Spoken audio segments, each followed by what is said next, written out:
अवधूत चिंतन श्री गुरुदेव दत्त श्री स्वामी समर्थ जय जय स्वामी समर्थ। श्री गुरुचरित्रातील अध्याय 20वा।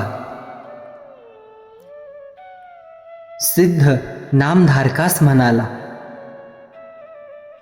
श्री गुरु औदुंबर क्षेत्रीय आहेत, अशी ज्यांची दृढ श्रद्धा आहे त्या भक्तांना त्यांच्या कृपेची अनुभूती येतेच। त्याविषयीची एक कथा सांगतो, ऐक। शिरोळ गावी गंगाधर नामक एक वेदाभ्यासिक ब्राह्मण राहत असे। त्याच्या सुशील पत्नीला 5 पुत्र झाले, पण एकही जगला नाही। संतती जगण्यासाठी अनेक उपाय केले, पण उपयोग झाला नाही। म्हणून त्या दुःखी दाम्पत्याने गावातील ज्ञानी ब्राह्मणांना विचारले। ते गंगाधराच्या पत्नीला म्हणाले, मुली, पूर्वजन्मी तू शौनक गोत्राच्या एका ब्राह्मणाकडून ऋण घेतले होतेस, ते परत केले नाहीस। त्या ब्राह्मणाने निराशेने आत्महत्या केली। तो ब्राह्मण पिशाच झाला असून तोच तुझा गर्भपात करवित आहे। ते ऐकून ब्राह्मणी शोकाकुल झाली। तिने ब्राह्मणांचे पाय धरले व म्हणाली, माझ्या पूर्व दुष्कृत्यामुळे मी मातृत्व सुखाला मुकले आहे, आता आपणच मार्ग दाखवा। त्यावर ब्राह्मण म्हणाले, मुली, तू ब्रह्मद्रव्याचा अपहार व ब्रह्महत्या असे दुहेरी पातक केले आहेस। तो दोष घालवण्यासाठी औदुंबर क्षेत्री जा, तेथे राहून श्री गुरुचरणांची आराधना कर। हे पवित्र गुरुपीठ आहे।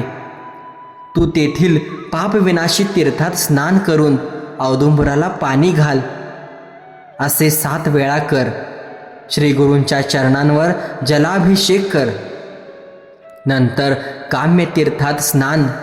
या आराधनेने श्री गुरु नृसिंह सरस्वतींच्या कृपाप्रसादाने तू पापमुक्त होशील, त्याची बाधा टळेल व तुझेही कार्य होईल। मग विप्रांच्या उपदेशानुसार ती औदुंबर क्षेत्री गेली। तेथे राहून स्नान, उपोषण, औदुंबराला पाणी घालणे, प्रदक्षिणा घालणे, श्री गुरुचरणांची पूजा करणे याप्रमाणे आराधना करू लागली।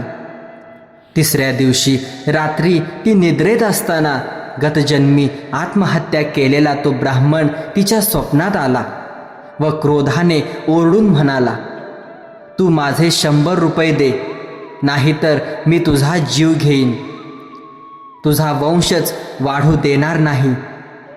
तुझ्या या आराधनेचा काहीही उपयोग होणार नाही। तो तिला धमकावून मारण्यासाठी धावला। घाबरलेली ब्राह्मणी मार चुकवण्यासाठी औदुंबरा आड गेली। तेथे श्री गुरूंना पाहून त्यांच्या मागे लपली। श्री गुरूंनी ब्राह्मणाला विचारले, तू हिला का मारतो आहेस? तो म्हणाला, तिने माझ्या द्रव्याचा अपहार केला आहे। हिची बाजू घेऊन माझ्याशी पक्षपात करू नका। ते उर्मट भाषण ऐकून श्री गुरु संतापले। ते ब्राह्मणाला खडसावून म्हणाले, ही कन्या माझी भक्त आहे। हिला त्रास दिलास तर माझ्याशी गाठ आहे।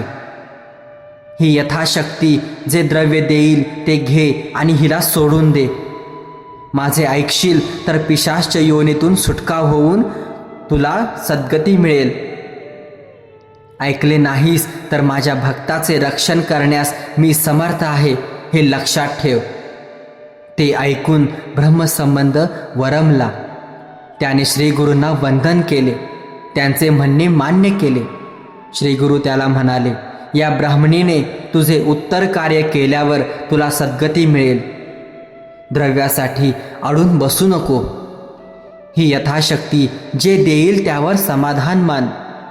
मग ते ब्राह्मणीला म्हणाले, मुली, तुझ्या आराधनेने तू ब्रह्महत्येच्या पातकातून मुक्त होशील। हा ब्रह्मसंबंध तुला त्रास देणार नाही।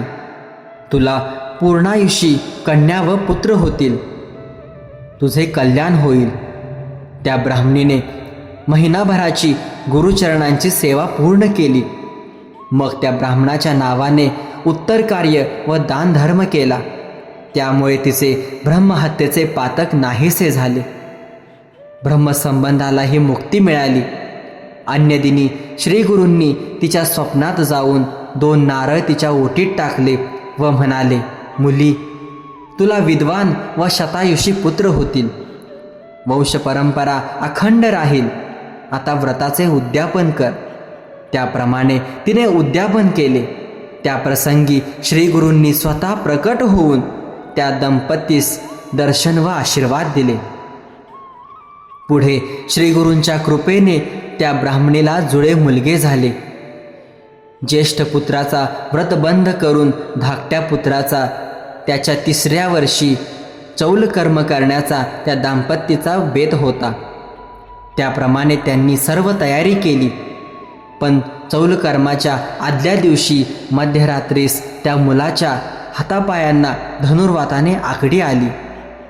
3 दिवस मरणप्राय वेदना सहन केल्यावर 4थ्या दिवशी सायंकाळी तो गतप्राण झाला. तेव्हा त्या दाम्पत्याला मोठाच धक्का बसला. गुरुदेव, तुमच्या कृपाप्रसादाने झालेल्या आणि तुम्हीच दीर्घायुष्याचे वरदान दिलेल्या या माझ्या पुत्राला असे अल्पायुषी मरण का आले?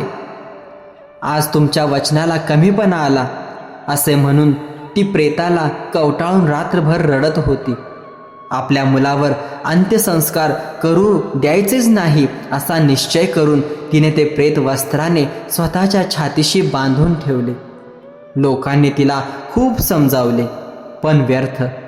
दुपार झाली तरी ती हट्ट सोडेना. लोक संभ्रमात पडले, तिला दोष देऊ लागले. इतक्यात श्री गुरु नरसिंह सरस्वती बालब्रह्मचार्याच्या रूपात तिच्या पाशी आले. त्यांनी तिला सांत्वनपर बराच उपदेश केला. तर स्वामी भक्त हो, हा होता गुरुचरित्रातील 20व्या अध्यायाचा मराठी कथासार. असेच गुरुचरित्रातील सर्व अध्यायांचे मराठी कथासार जाणून घेण्यासाठी आपल्या स्वामी उपासना या चॅनलला नक्की सबस्क्राईब करा. धन्यवाद.